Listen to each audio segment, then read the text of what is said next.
Pronto, vamos lá então.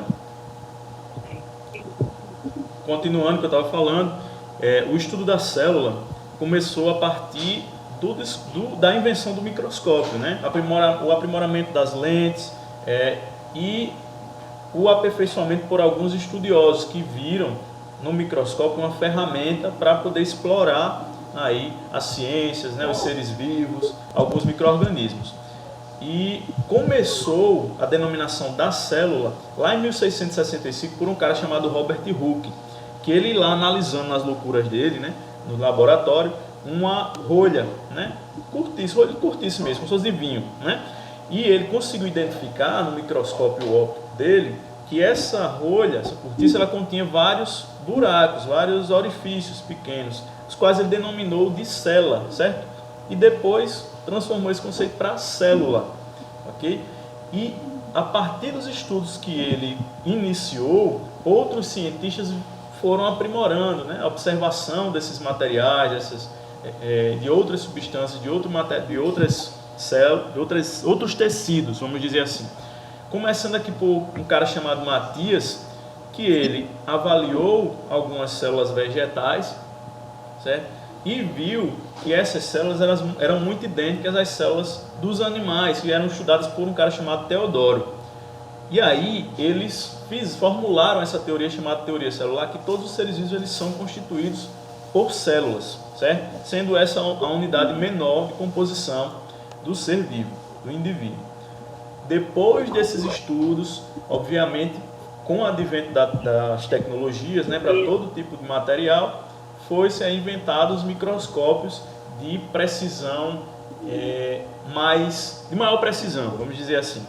Em 1939 foi inventado aqui o microscópio eletrônico de transmissão, certo? Que dava para ver as estruturas celulares em maior aumento, maior tamanho, certo? Maiores detalhes.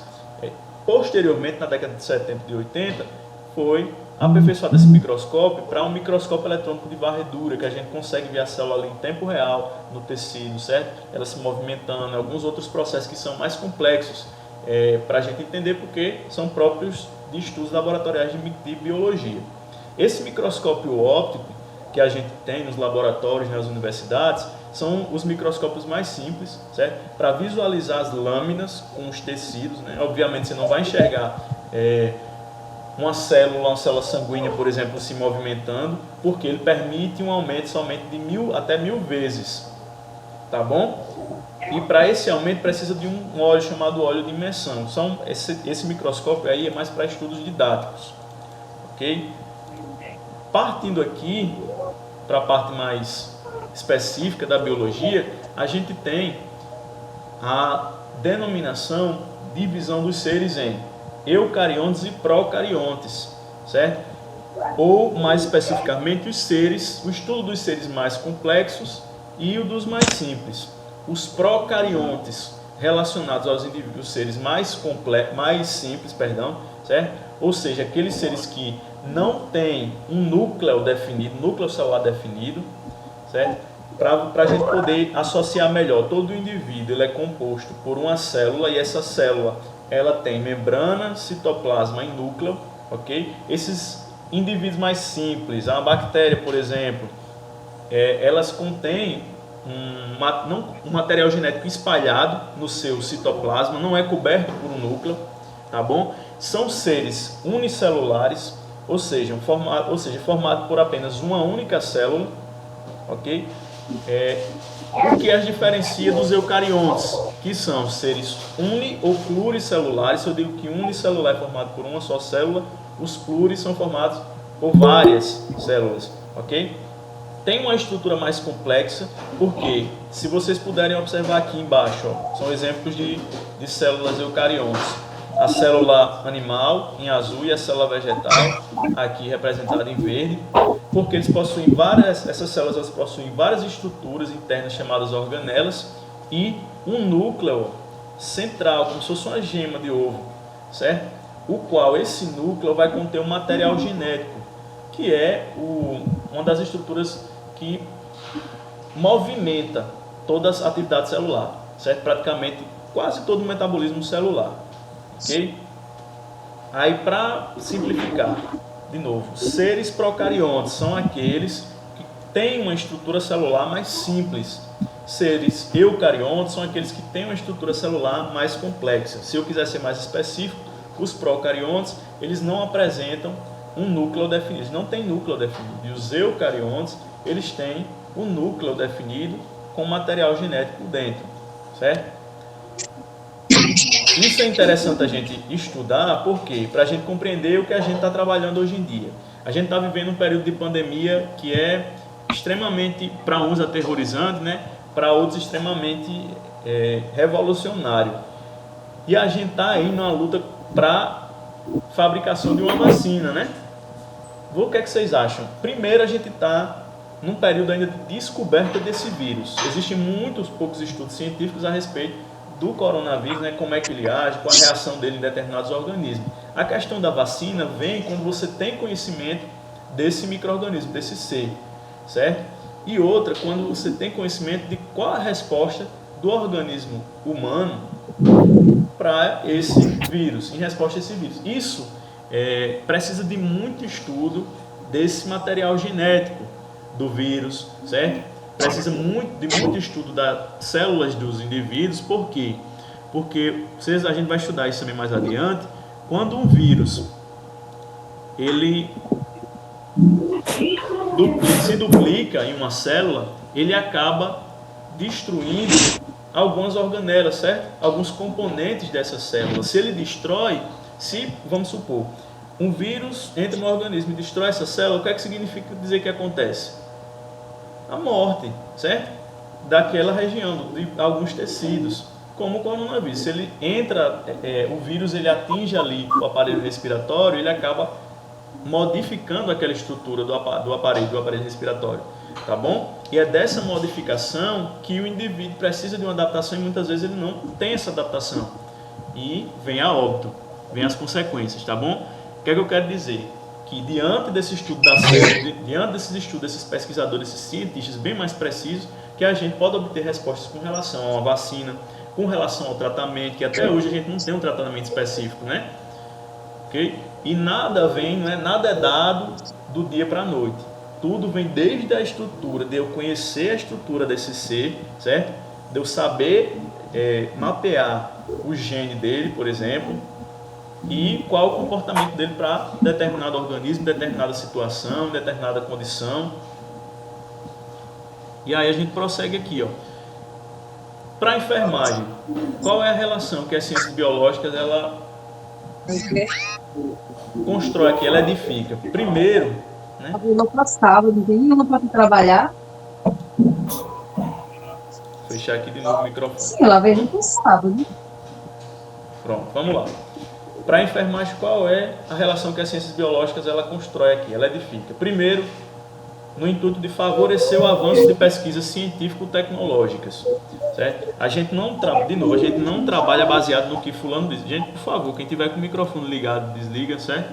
Para não ficar com ruído aqui, gentileza.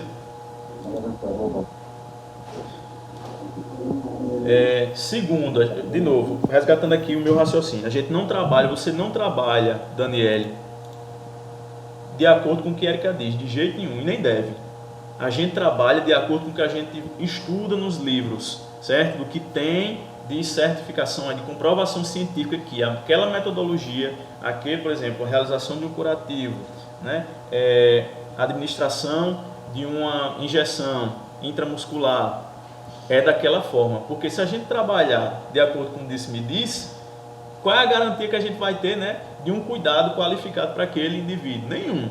Para isso é que esses estudos eles fomentam aí o desenvolvimento da saúde da enfermagem como um todo, certo? E a enfermagem era riquíssima, mas essa riqueza do conhecimento vem com as pesquisas científico-tecnológicas. Outra, aprimoração do conhecimento na formação profissional. Eu digo muito, você quer ser um profissional medíocre, saia do seu curso e vá trabalhar e pronto.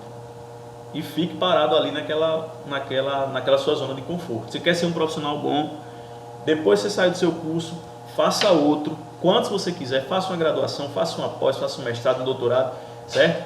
Isso não significa dizer que você vai ser professor, ou você vai acabar a sua carreira de jeito nenhum. Isso significa dizer que mesmo que você não goste da aula, você vai estar aprimorando seu conhecimento em prol do outro, certo? E outra coisa, coloque em xeque essas discussões. Nunca dê essa discussão aqui por Zé Fini, acabou e é isso, certo? Sempre procure refletir a respeito daquilo ali. Poxa, por que será que o professor falou desse assunto? Eu vou pesquisar. Será que está certo? Tá bom? Então o conhecimento vem a partir da gente sair da zona de conforto e ir atrás, certo, do que nos enriquece de sabedoria. Outra medida de biossegurança. Ciências biológicas relacionam com a enfermagem nesse ponto. Por exemplo, eu preciso realizar um procedimento invasivo no paciente. Eu tenho que garantir que aquele paciente ele não vai ser contaminado e tenho que também garantir proteção para mim enquanto profissional, certo? Isso vem do conhecimento das medidas de biossegurança. Desde uma lavagem das mãos. Qual é a principal coisa do início dessa divulgação aí das informações do combate ao coronavírus? Qual foi a primeira informação da mídia? Lavagem das mãos, certo? E se qualquer estudo científico que vocês pegarem, é um dos tópicos principais para se discutir na biossegurança, a lavagem das mãos, certo? E ainda assim tem profissional, tem enfermeiro, tem técnico, tem médico que não faz uma lavagem das mãos, né, bem feito, ou que não faz quando vai manusear o paciente, ou quando sai de um paciente e vai para outro. É uma das ações fundamentais da lavagem das mãos, para você acabar ali com qualquer micro-organismo que está nas suas mãos, para você se proteger o paciente, enfim. Outro, guiar o saber como e quando proceder na ética profissional. Isso aí tem a ver, que vocês vão estudar isso mais na frente, né, com a questão da deontologia, de enfermagem, agir com imprudência, negligência e imperícia, certo? Que aqui não convém eu também discutir o significado das três agora, mas é você saber que você não pode fazer uma atividade sem você saber, certo? Por exemplo, eu não sei daquela, não tenho técnica, eu não estou apto para aquilo ali. Posso agir com imperícia. Você também não pode agir achando que sabe de tudo, colocando a vida do paciente em risco, certo? Do usuário em risco, com imprudência, e assim vai. Você tem que ter o domínio daquilo ali. E eu posso sim muito bem não dominar, por exemplo, Felipe, né? Não sei nem se é Felipe mesmo, vou colocar aqui Mercedes. B6 ela não tem muita afinidade com urgência e emergência, ela tem mais afinidade com saúde coletiva, né? Com saúde pública. E aí ela é colocada para trabalhar no ambiente do SAMU, por exemplo. Ela pode muito bem se recusar a fazer determinados procedimentos que ela não tem, né, estudo para, ela não se sente segura. Isso, a lei, né, do exercício da profissão garante, você está respaldado. O que não adianta é você fazer uma coisa porque você acha que você sabe, certo? É você saber, como eu disse, você sempre saber dos seus limites. O outro é subsidiar a prática, noção da teoria para a prática baseada em evidências. Prática baseada em evidências, estudo científico de novo. Quer dizer, professor, que eu não vou parar de estudar nunca? Nunca, com certeza. Pode ter certeza que para uma técnica de passagem de sonda, pode ser que daqui 10 anos mude. E aí nos livros de semiologia vem aí uma nova receita, a gente diz, não é uma receita de bolo, mas a gente costuma associar uma receita de bolo para saber como passa uma sonda, enfim. Estou dizendo aqui as relacionadas à graduação de enfermagem, né?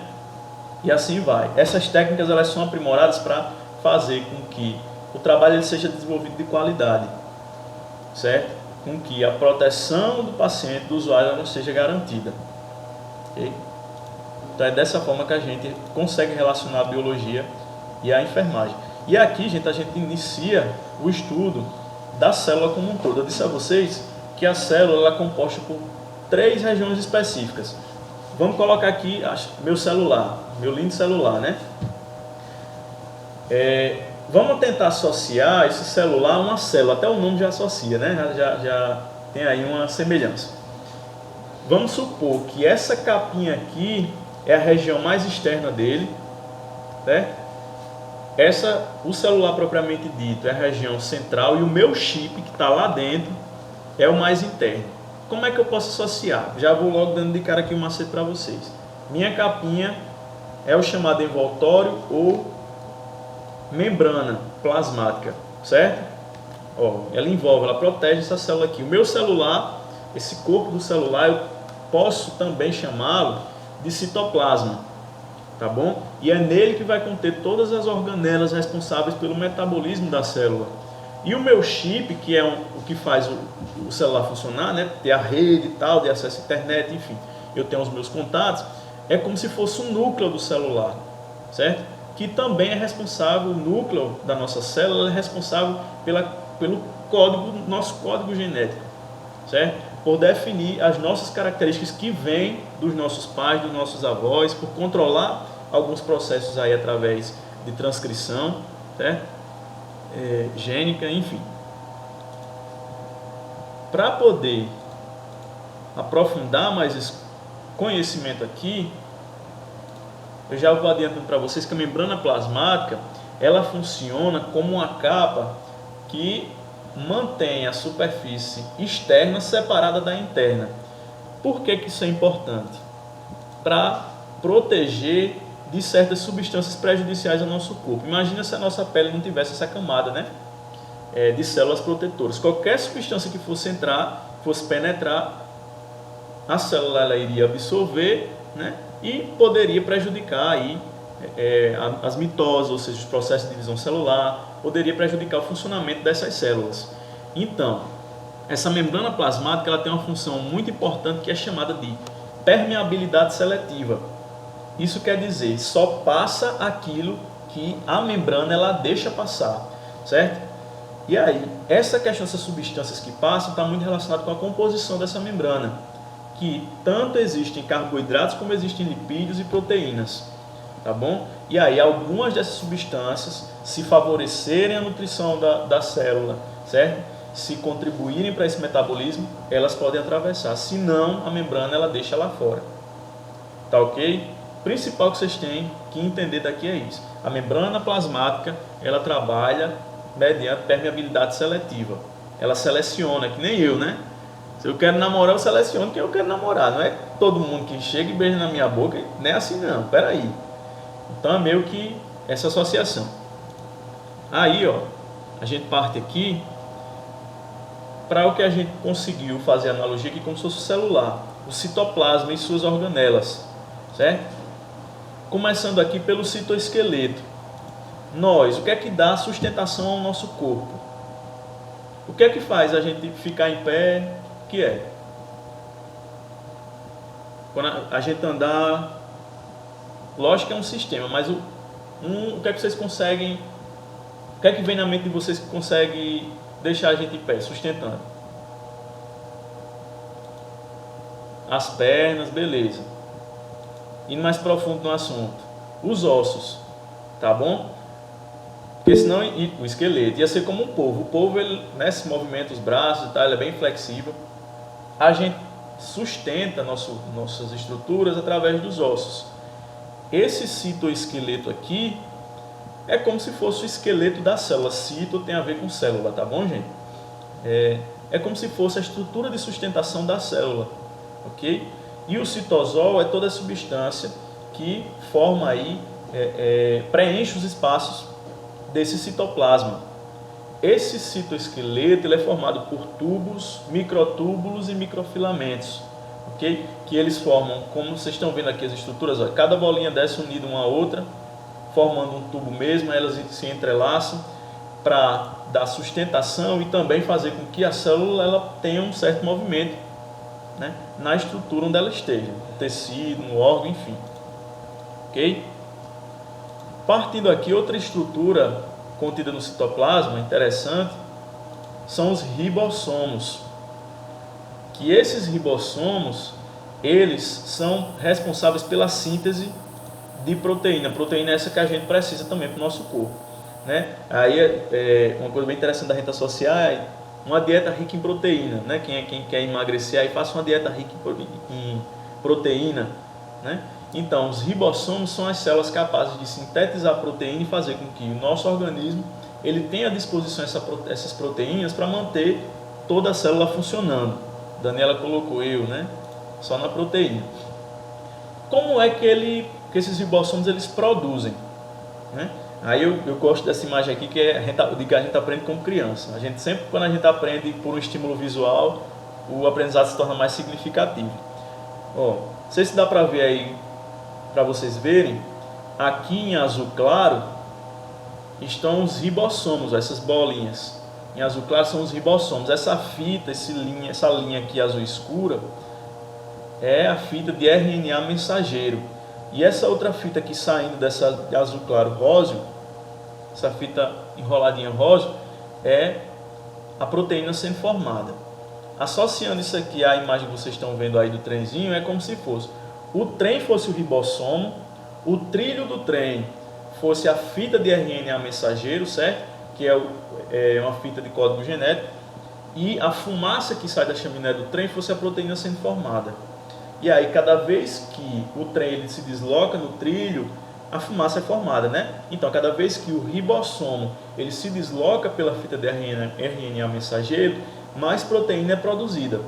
É assim que ocorre o processo, certo? Eu sempre gosto de dar esse exemplo, porque eu acho que na mente da gente fica mais claro como é essa síntese de proteína. Outra organela importante da formação celular é o que a gente chama de retículo endoplasmático, certo? Esse retículo endoplasmático, ele existe em dois formatos, certo? Em dois tipos. O retículo endoplasmático, que a gente chama ele de rugoso, e o retículo endoplasmático liso. Se eu digo que ele é rugoso, é porque ele tem o quê? Rugas, né? Não, minha gente, é porque a superfície dele é como se fosse esburacada.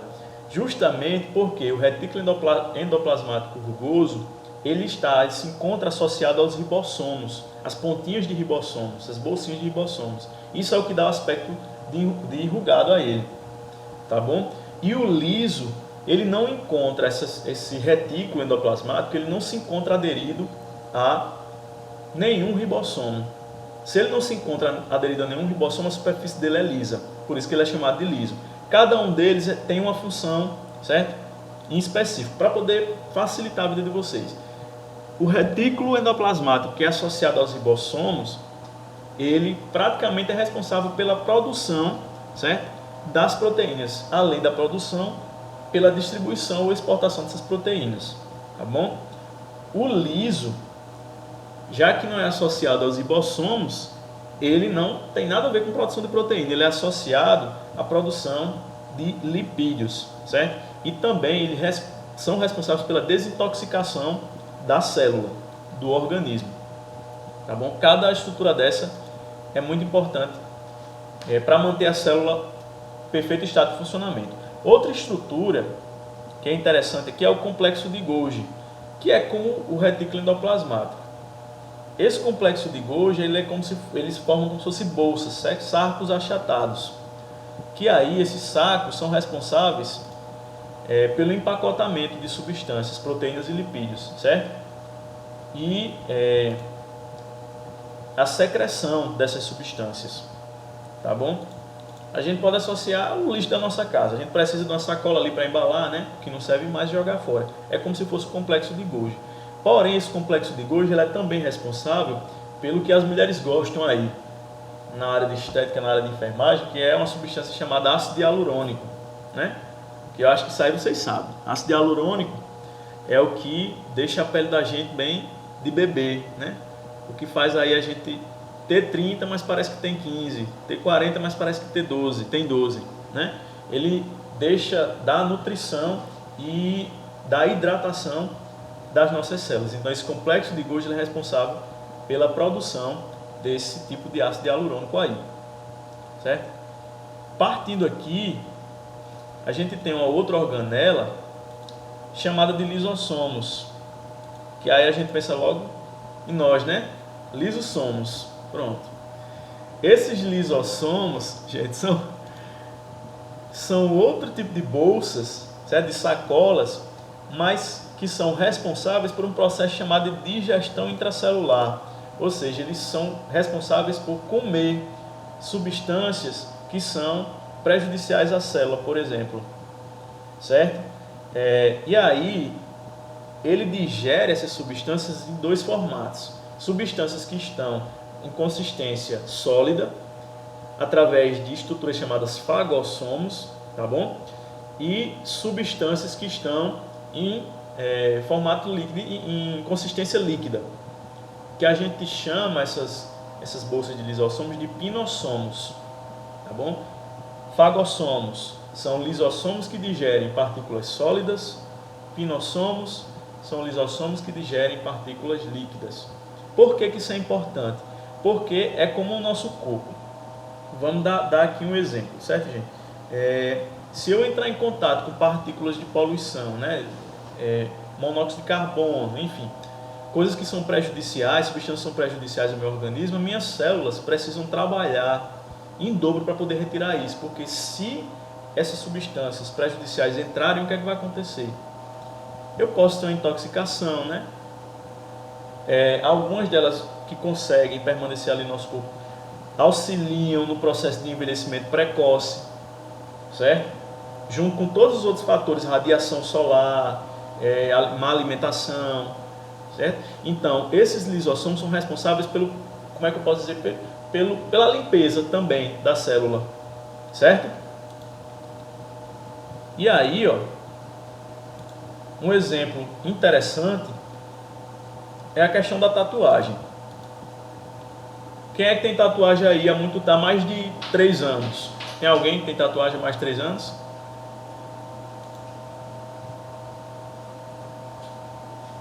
O livro de biologia da minha filha, ótimo. O melhor livro de acompanhar é o livro de biologia dos meninos, certo? Nesse começo aqui da aula. Porque tem tudo e mais um pouco.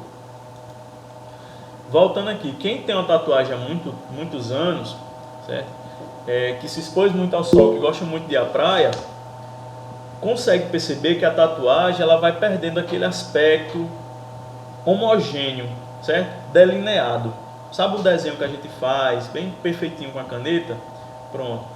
Por quê? Porque devido tanto à exposição ao sol, à renovação das camadas da nossa pele e a ação dessas vesículas na nossa célula, o pigmento vai sendo digerido, certo?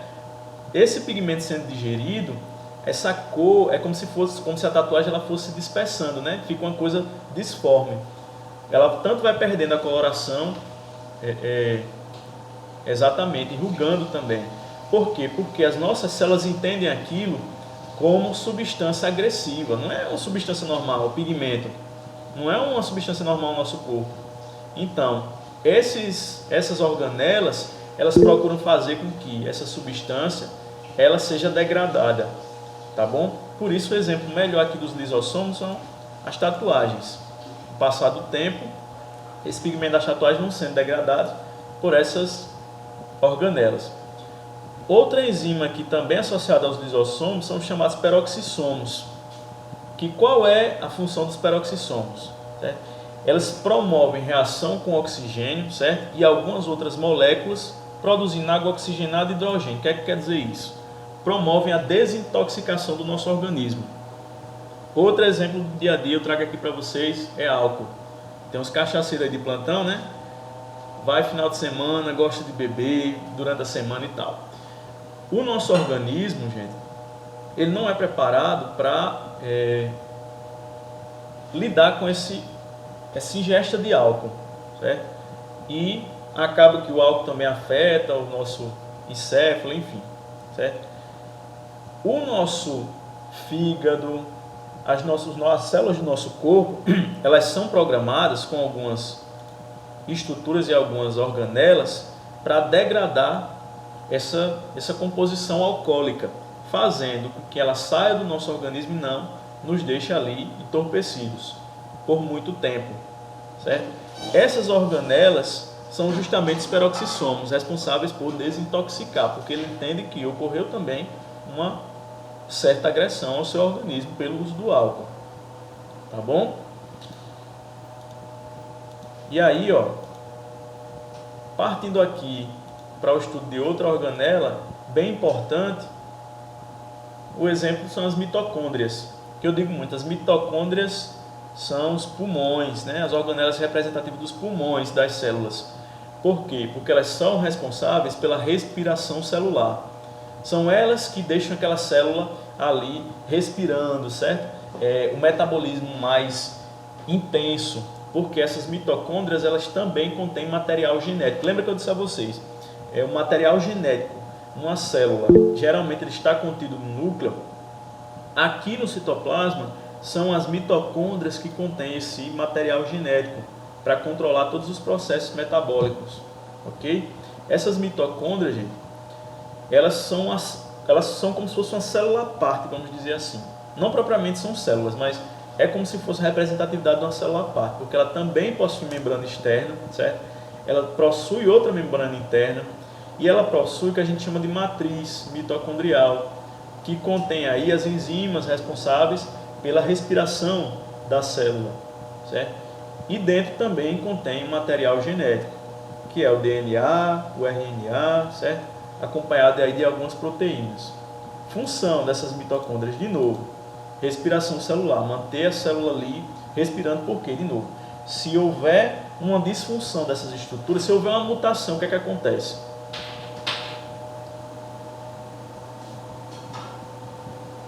A célula, ela perde a sua função primordial, certo? E aí, muitas atividades adversas acontecem nos nossos tecidos e órgãos. Por exemplo, um câncer, certo? Uma neoplasia. É uma mutação. Ocorreu ali um processo de mutação na célula que passou por um processo de multiplicação intensa, certo? Por uma reorganização de outras células e estruturas que o corpo do indivíduo não consegue controlar. E aí, muitas vezes, tem alguns cânceres que levam o indivíduo a óbito, tá bom? Então, essa questão da respiração celular, da degradação de substâncias, da produção de proteínas, de lipídios, da secreção, toda essa atividade coordenada, certo? Então, a Daniela fica na sala de vacina, a Aparecida fica lá no expurgo, Raquel fica lá na consulta, Érica ajuda lá no acolhimento. Tudo isso é para fazer com que a célula funcione da maneira mais perfeita e a gente permaneça com saúde. Daí outra, diga a vocês, por isso que a gente tem que ter amor próprio e cuidar do nosso organismo, certo? Se alimentar bem, fazer exercício físico, manter o nosso cérebro em perfeito estado de funcionamento, né?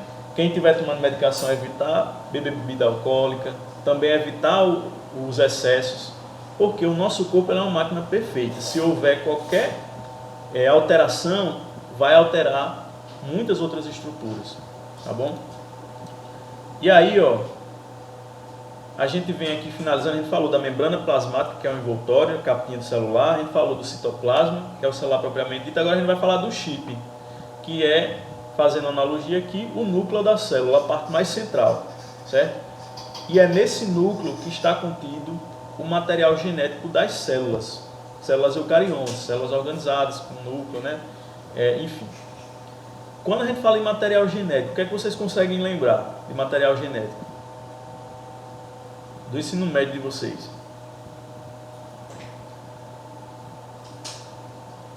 As características que a gente recebe, né, dos nossos pais, características hereditárias, que passam de pai para filho, certo? Genética, ela está muito associada a isso aí. A gente vai ver um pouco mais lá na frente. Voltando aqui, esse núcleo celular, ou na analogia o nosso chip, ele também contém um envoltório chamado aqui de carioteca, que essa carioteca ela contém vários poros que fazem com que esse núcleo permaneça em comunicação com o citoplasma, tá bom? E com suas estruturas, todas aquelas outras organelas de controle do metabolismo e da homeostase celular. Dentro desse núcleo contém o que a gente chama de cromatina, certo? Que depois vai formar um nucleolo. Essa cromatina, ela é formada por DNA, certo? Material genético ácido desoxirribonucleico mais proteínas. E aqui, se vocês podem ver nessa imagem aqui do lado, essa cromatina é formada por cromossomos, tá bom? E dão origem aqui a algo que a gente chama de DNA. Aqui é só para mostrar para vocês, eu não vou dar muito detalhe, certo? Mas, só para a gente relembrar, DNA, quem assistiu aí o Clone, né, viu muito essa imagem, lá em 2001, nas reprises aí. O DNA é uma fita de dupla hélice, tá bom? que cada fita dessa é formada por bases, a gente chama de bases nitrogenadas. E essas bases, elas contêm genes, certo? Que esses genes são responsáveis por determinação das nossas características. Por exemplo, Elisandra. Elisandra, ela parece com a mãe dela, não sei, estou fazendo exposição. Se parece com a mãe dela, porque no DNA dela contém genes, né, passados pela mãe dela para ela durante a fecundação, e assim como genes do pai também, ok? Isso faz a gente associar um processo que eu vou dizer mais na frente, vou explicar mais na frente para vocês. Diferente do DNA, dessa molécula de DNA, que eu digo que é de dupla hélice, existe uma molécula chamada de RNA, que ela é de uma fita só. Ó, o desenho já mostra aqui para vocês, certo? Também formado por bases nitrogenadas. Isso serve para a gente entender, ó, como eu estava explicando, o fenômeno de herança genética, certo? Ou seja, as características que passam dos pais para os filhos, através dos genes, certo? É nos cromossomos, nesse X aqui, ó, o X da Xuxa, que vocês podem ver aqui, que se encontram localizados os genes dentro de uma região chamada loco gênico, certo? E aí, cada loco gênico desse é responsável por produção de características, por exemplo, cabelo, cor dos olhos, coloração da pele, certo? Boca. Eu dei um exemplo já, tá? Que eu achei bem engraçado. A questão da boca de Angelina Jolie, né? Tem muita gente que não tem, aí acaba partindo por Botox. Essa questão dessas características do nosso organismo, cada cromossomo contém uma região responsável por essa definição de características, certo? Isso faz a gente entender que nos nossos gametas que vão conter, certo? Os cromossomos responsáveis pela definição das características dos nossos descendentes, certo? E aí, ó, ser mais específico, se eu quiser colocar isso em números, transformar isso em números, vou tentar tornar esse entendimento fácil. Nosso corpo é formado por células de 46 cromossomos, certo? As chamadas células somáticas, células da nossa pele, células do nosso intestino, certo? Qualquer dos nossos ossos, qualquer região. 46 cromossomos significa dizer que metade vem da mãe e metade vem do pai. Se eu digo que a célula do nosso corpo é formada, tem um total de 46 cromossomos, quantos vem do pai e quantos vem da mãe? E aí, Dan, vou pegar no seu pé agora. Érica, 23, certo? 23 cromossomos é do pai e 23 da mãe. E aí, as únicas células do nosso corpo que não contém essa numeração exata de 46 são as células sexuais, ou os gametas. Por quê? Porque é através deles que a gente vai poder reproduzir e gerar um indivíduo, né, com 46 cromossomos de novo. E assim a perpetuação da espécie. Ok? De novo, perguntar a vocês, qual é a única célula do corpo que não conta com essa numeração de 46 cromossomos? As células sexuais. Isso é óbvio.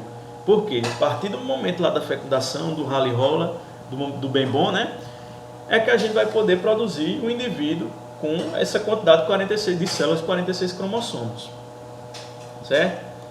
Aqui, ó, eu tenho uma parte bem mais específica desse estudo que faz uma classificação, né, do indivíduo do sexo masculino e do indivíduo do sexo feminino, através da identificação desses cromossomos. O menino, identificado por conter cromossomos, né, do tipo X e do tipo Y, a menina, cromossomos do tipo XX, tá bom? E a partir dessa troca de cromossomos, ó, que a gente vai poder identificar o sexo do indivíduo que vai nascer, certo?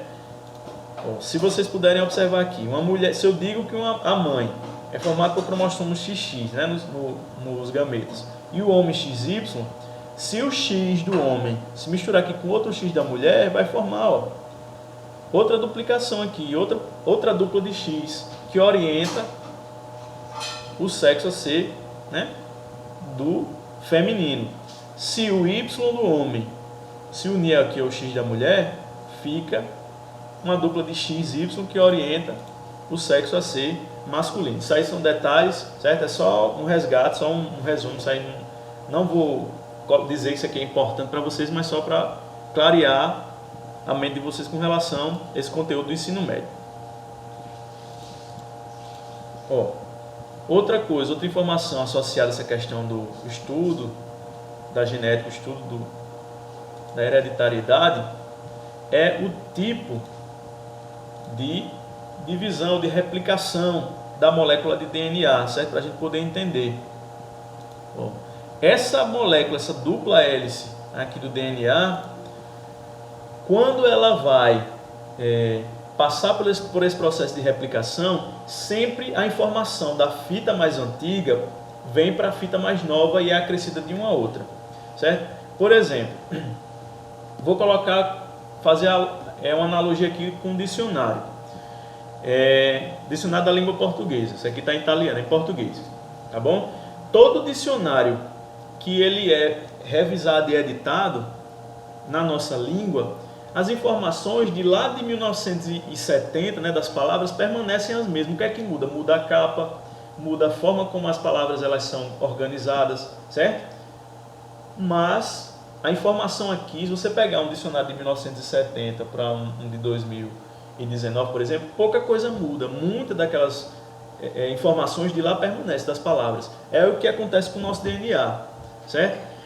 Isso eu quero dizer que se eu vou reproduzir, eu quero ter um filho, né? O meu material genético vai ser passado para ele, certo? O dele vai ser um novo? Vai ser um novo, mas vai permanecer resquícios do meu.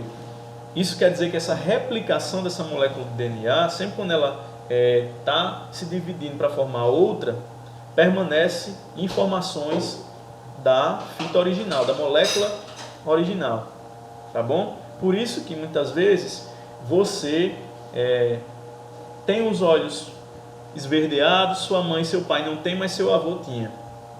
Porque informação genética lá do seu avô passou para sua mãe, que passou para você, certo?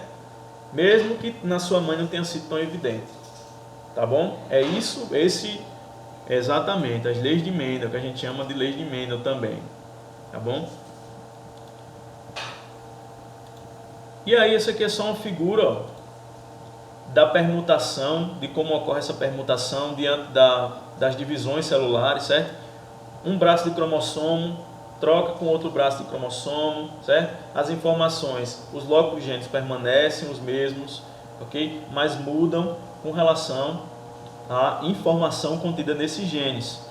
E essa troca é o que faz a gente ter essas nossas peculiaridades e características genotípicas e fenotípicas, certo? Nosso genótipo e o nosso fenótipo. O que é que quer dizer isso? Genótipo a gente associa aí às características genéticas, tá bom? As informações hereditárias e contidas nas nossas células. Fenótipo é com relação às características físicas. Trazendo mais para o nosso dia a dia, certo? O genótipo é o que você é formado de informação celular, certo? Seu DNA, de gene. O fenótipo é o que você consegue visualizar aqui fora, característica física. Por exemplo, um exemplo bem gritante é um concurso público, certo? Concurso público tem lá as vagas para pretos ou pardos, né? Você se inscreve para o concurso público, coloca lá a opção de pretos ou pardos. Você passa nesse concurso, você precisa comprovar, né, que você se encaixa nesse critério. Quando você chega lá na entrevista presencial ou enfim online assim, a primeira coisa que eles observam, né, é o seu fenótipo, são as suas características físicas, porque diz muito. Outras características secundárias que eles observam são relacionadas ao genótipo, certo? E aí como é que eles analisam o genótipo? Por exemplo, eu estou lá na banca julgando Lucilene, né? Lucilene cabelo liso, o que a gente chama assim comumente de morena, certo? Mulata, tal. eu pergunto, Silene, você herdou essa característica de quem? Ela diz assim, não, eu herdei da minha mãe. Minha mãe, ela é negra, meu avô também, esses traços da herança negra foi passado do meu avô, certo? Meu avô casou com minha avó europeia e tal. E aí, a miscigenação, né, me deu esse fenótipo aqui. O indivíduo, ele pode considerar sim isso, ele pode considerar ela como parda, certo? Pela análise desse contexto, que ela me deu informações genéticas, mesmo que, vamos dizer assim, foram muito superficiais, porque ela disse meu pai, minha mãe e tal, mas isso também me fornece, né? Não estou lá com um mapeamento genético do indivíduo para fazer um laboratório, não vou pedir um mapeamento genético. Porém, isso me fornece algumas informações do genótipo dele e eu estou vendo o fenótipo dele, ele está ali me informando, eu estou vendo, certo? De novo, fenótipo, o que quer dizer?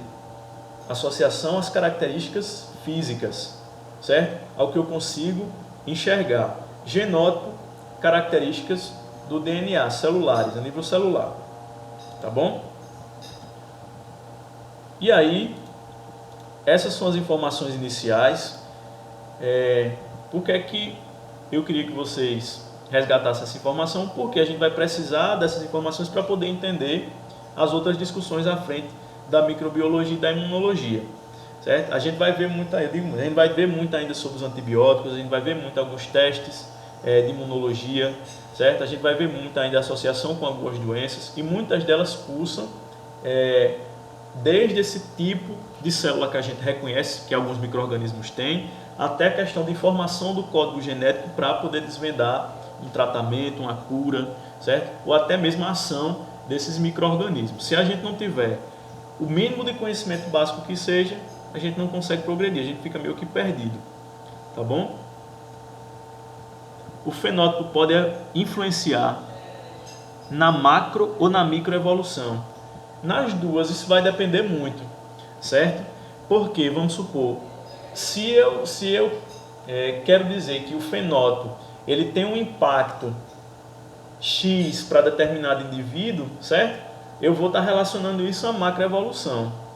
Se eu quero dizer que o fenótipo ele não causa tanto impacto, certo? Na definição das características daquele indivíduo, porém, o genótipo ele vai contar, eu posso considerar isso associado à microevolução, certo?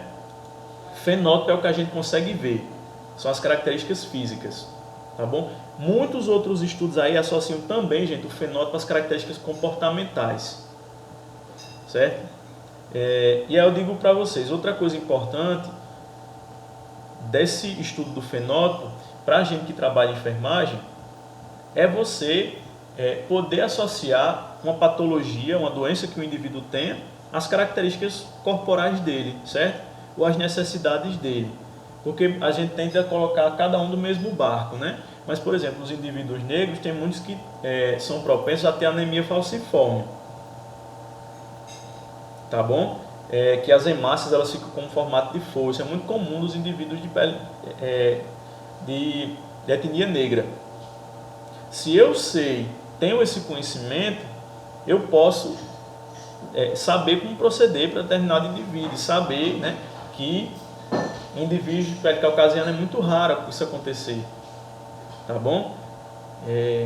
E também, gente, a gente poder entender também como funciona, eu digo muito isso, é uma discussão bem mais ampla, como funciona o nosso sistema aqui de saúde, de atendimento, certa questão do preconceito, a questão dessas brigas entre minorias, né, que a gente chama, porque isso aí já parte para uma discussão, né, que foge à nossa disciplina, mas eu digo muito. Quando você entende que o indivíduo ele não deve ser considerado em relação ao fenótipo, certo? Eu estou falando assim, em determinadas situações, você entende que todo indivíduo é igual. Você aprende a tratá-los com equidade, tá bom? E não a discriminá-lo, e não a deixar essa informação ir para a lata do lixo.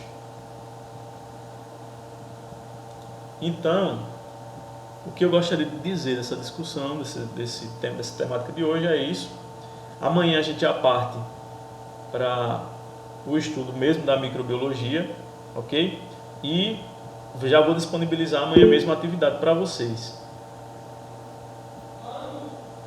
Quando nasce com dois sexos, são Mutações que acontecem, certo, gente? São experiências muito raras que acontece a questão do indivíduo nascer com os dois sexos, certo?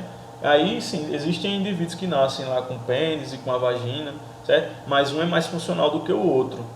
Mas isso aí são casos, condições muito raras de acontecer, ok? É justamente porque existe aí uma alteração nessa parte genética, nessas trocas cromossômicas, nessa permutação, essas trocas de cromossomos entre os dois indivíduos, tá bom?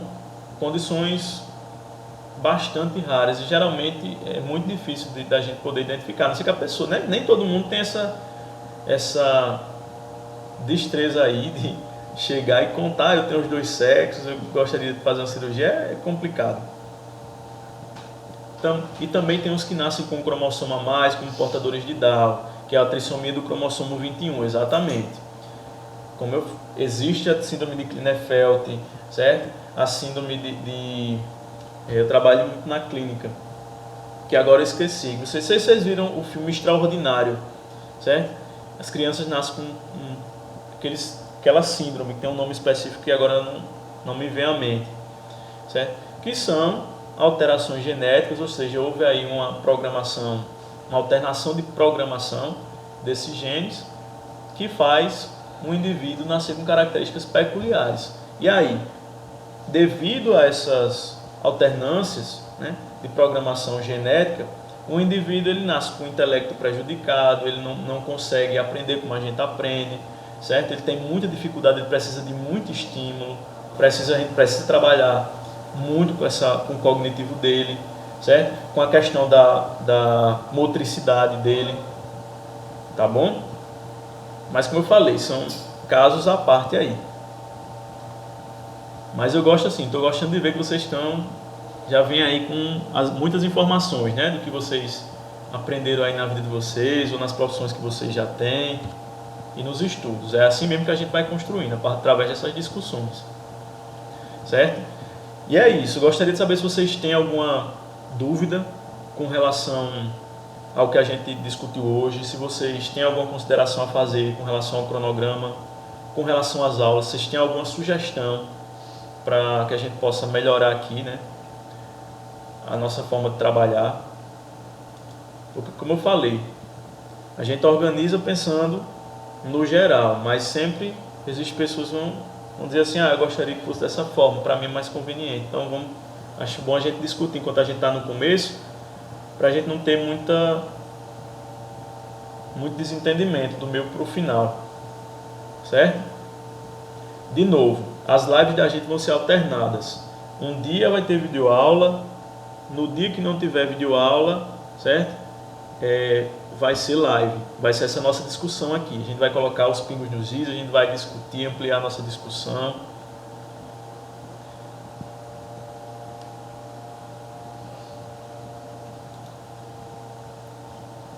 E é isso.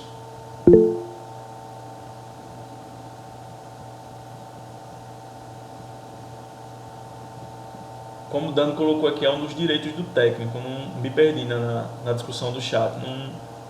Não deu para entender. Vou parar de compartilhar aqui, porque eu acho que vocês não estão me vendo.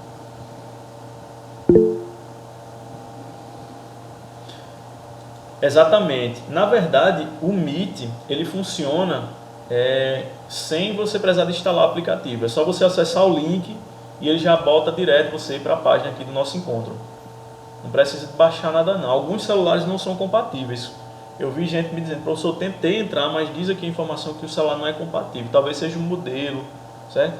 Eu não sei se o celular é Android, se não é, enfim. Não sei como é que funciona essa questão do Meet. Eu não quis usar o Zoom, primeiro porque o tempo do Zoom ele é limitado. Ele vai 40 minutos, aí precisa abrir uma outra chamada, certo? E aí interromperia o raciocínio da gente, né? E às vezes a gravação nem sempre dá certo. E eu acho o Meet bem melhor. Dá para eu gravar aqui, que eu tenho um programinha no computador que permite isso.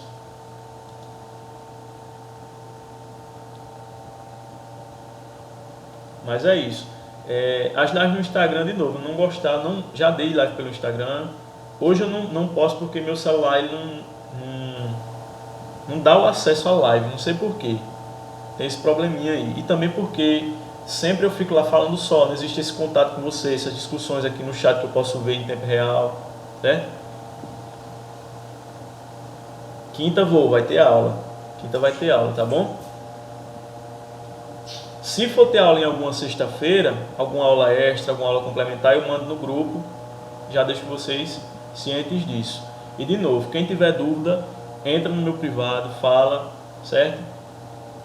Mas sempre tá ligando, gente, de responder as atividades em dia, para não deixar nada se perder, tá bom? E é isso. Por hoje encerramos, nos vemos na quarta-feira. Vou tentar disponibilizar esse vídeo lá na plataforma, junto com o conteúdo e a videoaula também.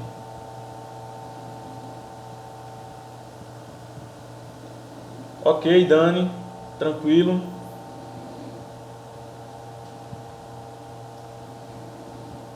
Desejo a vocês um bom início de semana, né? E um bom início de disciplina. Sejam bem-vindas. E vamos que vamos.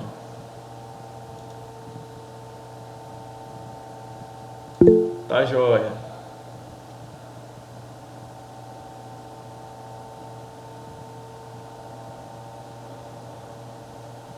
Beijo, beijo, gente. Tchau, tchau. Boa noite.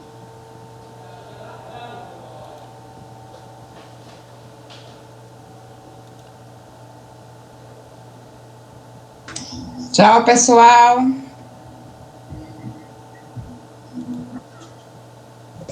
Tchau. Até quarta.